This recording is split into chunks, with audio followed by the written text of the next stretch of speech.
cosmic vinyl with Cosmic Brian.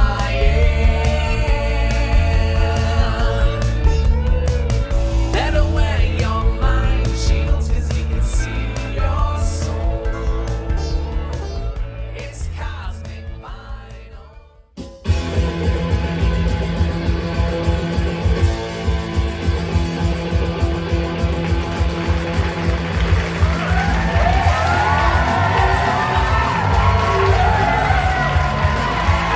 What's up? How you doing, Vinyl Community?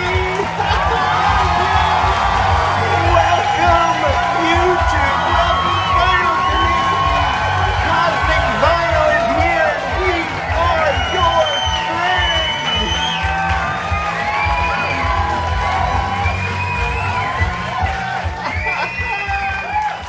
Oh my God, YouTube.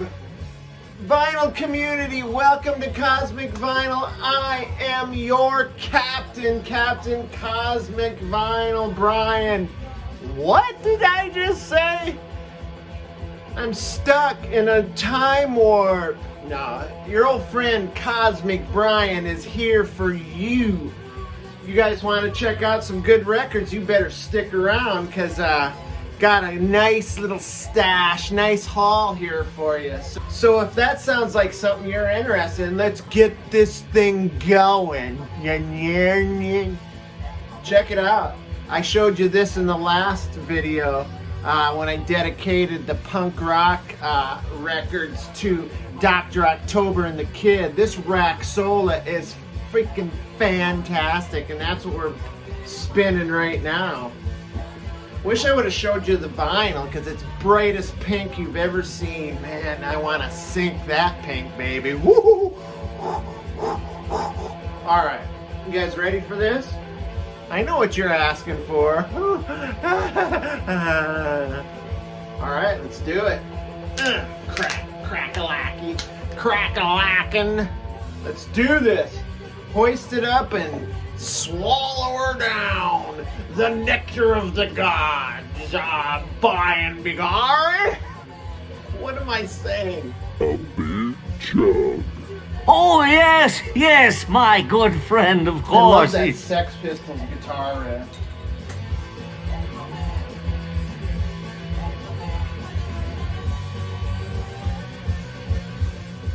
Killer. All right, you guys ready for some fun finds? Because I sure am. Check this out. This is freaking fantastic, man. Jack and the Rippers. You know what, man? I think there's about 10 bands called Jack and the Rippers. But this certain punk rock band out of, I believe, Sweden is the real deal.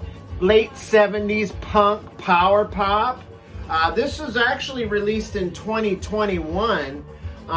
This is an album that was only available on cassette when it was first released back in '78. But this is a reissue on Puke and Vomit Records. God, Puke and Vomit Records puts out such great punk content. It's so killer. But this was I believe their first album, and then add a couple of singles from '79, and you get this compilation here. It's a Swiss punk rock band. Did I say Sweden before? Oh fuck, I'm an idiot. This is a Swiss punk band. I don't think Swiss are from Sweden, they're from Switzerland. Shit. I'm an idiot. Okay, let's do this again. No edit. We're gonna go with it. Let's just go with it. All right, this Swiss punk power pop band with a very Brit punk sound, even down to the Cockney accent, is just amazing. These guys faced plenty of adversity in their 8-month long career. Kind of a short career for a band, huh? But in 1975, these cats were sitting around in their flat or whatever in Geneva, in their rundown apartment, bored and defeated. I mean, listen to this story. These guys had a girl OD in their apartment and die. A friend stole their whole life savings that they had saved in their little hiding spot in the cupboard. Somehow they figured out where it was, stole all their money. The apartment had reached a foul mess. These guys were down and beaten down and depressed. And then they heard some footsteps coming up as they're sitting there staring at the walls, coming up the stairs, right? And so one of them gets up and, you know, they turn the music down, they're hiding, pretend we're not here kind of a thing. They can't deal with any more junkies coming up to their pad and you know, ODing or whatever. So the one guy peeks out through the peephole and, you know, he comes back, he doesn't say anything, and the guys are like, well, who was it? He goes, I think it was Keith Richards. And apparently the guy kept going on up the stairs past their apartment, and they're like, you're full of shit. And so they thought they'd all wait at the door when the guy came down. Sure enough, it's this really ragged version of Keith Richards, drug-addled, rotten teeth, pale skin, bad hair. Keith Richards, you know what I'm saying?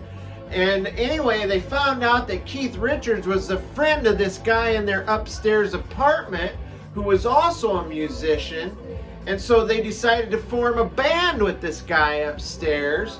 And they actually jams at times with Keith Richards. So you think things are looking up, right? They form a band, they're getting crazy.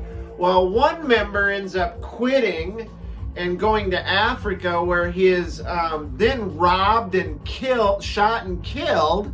And then another member, two guys OD'd, one died of diabetes. Yeah, kind of a sordid career, man, really, if you think about it. But check this out. Got a cool inner here. Got a lot of like flyers and stuff and little information about the band on the back here. It tells that very story that I just told you. It's pretty damn cool. This, I hear in this a lot like the Buzzcocks, the Sex Pistols, the Damned. I mean, it's a great record, man. Just what I like to listen to in my punk. A little power pop with it, with a punk edge. I love it.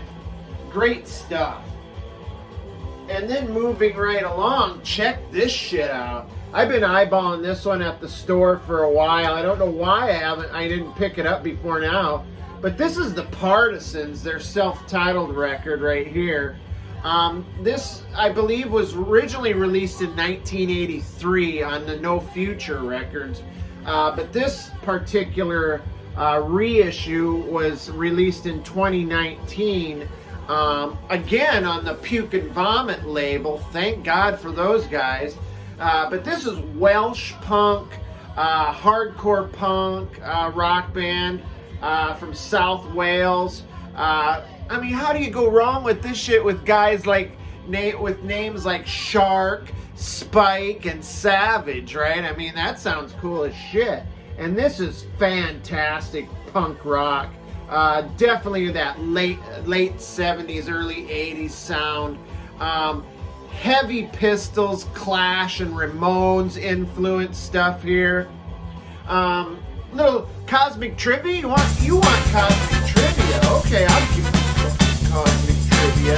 I don't know the guy's name, but a guy from this band went on to be in the band Transvision Vamp.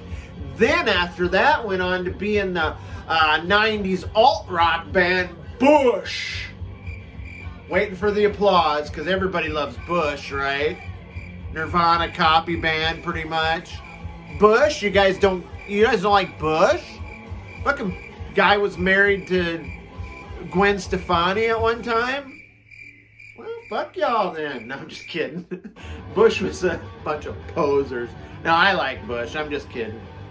But yeah, this is fast and furious. Chainsaw guitars, vocals dripping of vitriol, strong musicianship here, which is sometimes not always found with your punk rock bands of that era. But yeah, with tracks like 17 Years of Hell, Put Your Money Where Your Mouth Is, Mindless Violence. This is a friggin' great album with a lot of great energy. It's vicious, it's aggressive, it's fun. But yeah, check this out. Let me see. I think, oh yes, there is a poster in here as well. Now, Vinyl Richie could give two shits about posters and shit like that. I love shit like that. It's basically just a poster of the album cover there. I love it, man. I'm gonna fucking frame that and put it up somewhere. Cause I'm still that teenage kid listening to music like I was back then, only in a 57-year-old body. Oh, I can barely get out of bed in the morning. I'm crippled. But I fucking love punk and power pop and psychedelic and all. What's wrong with you? Cosmic Brian, knock it off. Alright, let's move on. How about a little garage rock? The Morlocks. Now the other night on there was a stream where Mr. Bizarro and Randy from Dead Wax and John from Bit Bop Boom did a little DJ thing where they all take turns playing records. Now, Randy did play the Morlocks, but it wasn't this one. But this is fantastic. Can you guys see that eye there? It's pretty wild because when I look at it, I can't see it. But when I put it up in the camera, there's an eye in there. And it's really just, to me, it's a bunch of squiggly lines. But this one's called Bring On the Mesmeric Condition. Now this is released in 2018 on Hound God Records, with Rough Trade distribution. San Diego, California, garage punk band featuring former guitarist Ted Friedman and former vocalist Leighton Koizumi from Gravedigger 5, another 80s revival garage rock band. Check these dudes out. I'd go see those dudes play. They look like a bunch of badasses. But yeah, this is a reformed version of the Morlocks. Leighton Koizumi is quite a character, man. I mean, apparently he was believed to be dead at one time because he just disappeared from the music, from everything for like 10 years. Come to find out, he wasn't dead at all. He was doing years in prison, 10 years, because of apparently he robbed a drug dealer down in a Mexican border town. And got put away for kidnapping for 10 years because he tied somebody up or something like that anyway. But after he got out, man, he got it back into it with the Morlocks. And this is friggin' cool, dirty garage punk and just straight up filthy rock and roll right here. Hard rock, snotty vocals, bluesy guitars. Snarling rock and roll right here. This is fantastic. This is the kind of shit I really like. Highlights on this are the opening track, Don't Bother Me.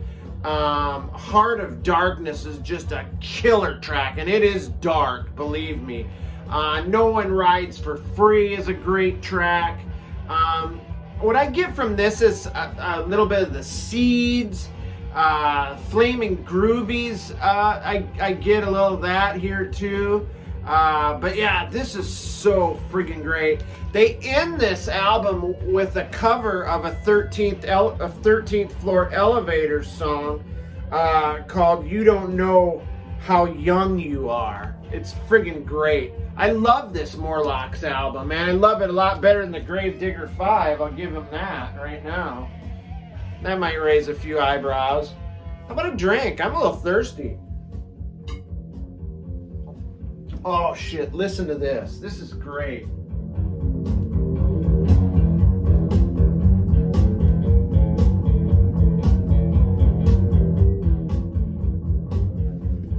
Weird stuff. Okay, I've shown these guys a couple times in the last few videos. Red Cross, man, I friggin' love this album. Even though it is a little bit poppier than some of the stuff I've shown here, I still dig it, man. This is called Third Eye.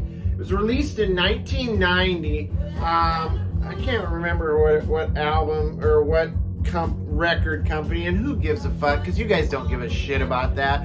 It's pretty self-indulgent, that part of this. But that naked gal right there and wearing the mask, that's Sophia Coppola, daughter of Francis Ford Coppola, and also a cousin of Nicolas Cage, who is also Nicolas Coppola, right? Just a little bit more trivia for you there. But this is so cool. These guys, obviously, I've told you, they started out as a really more of a punk rock band, but then moved into more of a pop. Oh, I left that up kind of high. Then they became more of like a pop band, a power pop band. Definitely glammy. I mean, look at these guys. Very fashion conscious. I get a little bit of even some 80s glam here, like Enough's Enough a little bit. Only in the fact that both of those bands have some Beatlesque moments, which this definitely does. There's a song on here called Bubblegum Factory that does give kudos to a lot of bubblegum songs, even song titles within the lyrics of the song, but it's very Beatlesque. There's a song 1976 that was sung by their other band member Robert Hecker, who did the vocals in a Paul Stanley impression. A lot of people thought that Paul Stanley actually was the one that sang on the album, but it wasn't. I like those big eye paintings. Isn't there an artist that is specific to those big-eyed like artwork? I can't remember what the name is, but I think they even had a movie about them. Now I'm getting way off track. I'm fucking stupid. But anyway, strong vocals on here, catchy melodies, great songwriting. I have to say that these guys can write a great pop song, great pop sensibilities here. For sure. I got to show you this vinyl too. And I mean, I think all the stuff I have from them is colored vinyl, but this is like a weird green, like almost like a hunter green. Oh, is that oh, it's on Atlantic. There we go. But yeah, that's really cool. I love that colored vinyl. I gotta tell you, man, I dig colored vinyl. I don't give a shit what anybody else says. To me, it sounds exactly the same as black vinyl. Don't get me wrong, I love a beautiful black vinyl as well. Hey, while I flip this, check this out. That's some pink shit right there, right? That Raxola. Holy buckets. That's the fucking crazy pink. I'd like to sink that pink, baby. Alright, where are we at now? I've lost my way. A band that the Red Cross kind of reminds me of a little bit is this band. And only because these guys are very poppy as well. This is Milk and Cookies. I love this friggin' record, man. This is a self-titled album. I think it's more of a compilation of everything that they've done. I think maybe they released an album back in the early to mid 70s that basically went nowhere. But these guys had a huge cult following, as they were part of the New York, Long Island. They're from Long Island, New York. but they played a lot of gigs in New York City, like at CBGB's and Max's. But yeah, I love this. This is a reissue, 2016 reissue. American power pop band. These guys are like wholesome pop. I mean, these guys, you could actually see these guys being on the cover of Tiger Beat magazine. I mean, check these guys out. They're like very like glammy looking, very girl crazy. I'd say girls probably went crazy for them as well. Check out some of these pics of them. I think these are like from some of the singles. But here's the guys in the band, led by Ian North, which I think is this guy right here. There's Justin Strauss there. Sal Maida, who also played in Sparks. And this guy right here, I can't remember his name. Mike Ruiz. Check it out. The girls sitting at the lunch table next to him, all googly-eyed over him, trying to get after him. Let me show you this other inner sleeve too, because it's very cool. I love this. I think this was the original cover of their album when it came out, with the cheerleader there bent over and they're eyeballing, giving her a good look. But check those cute boys out. Very much glammy, kind of almost Bay City Rollers, Rosetta Stones kind of ish. And guess what it came with? Let me show you this. Now this poster I probably won't put up, but if I wanted to, I would. You guys couldn't say shit about it. Check it out. Definitely Tiger Beat material right there. 16 magazine maybe even. Love it. I love it. I like that album. I actually like that album better than any of the Red Cross albums I've showed you, so whatever. Now this is my holy grail. Now, sure, I'd like to have had original copy, and I blew chances to have an original copy at good prices. I friggin' blew it. But when I got a chance to get this reissue, I had to have it. This is Tripping Daisy, I Am an Elastic Firecracker. Now, I've had the CD. I've shown it. That's how I want it. This was the grail that I've been after forever. This was originally released in '95 on Island Records. What a crazy cover, right? Check that out. But man, these guys are from Dallas, Texas. They're just friggin' great. It's like it's an alt-rock band from, like I said, from the 90s. This is a Music on Vinyl reissue this year, 2021. This is trippy, alt-pop, rock, very dream pop kind of, but very upbeat poppy as well, with a punkish hooks galore.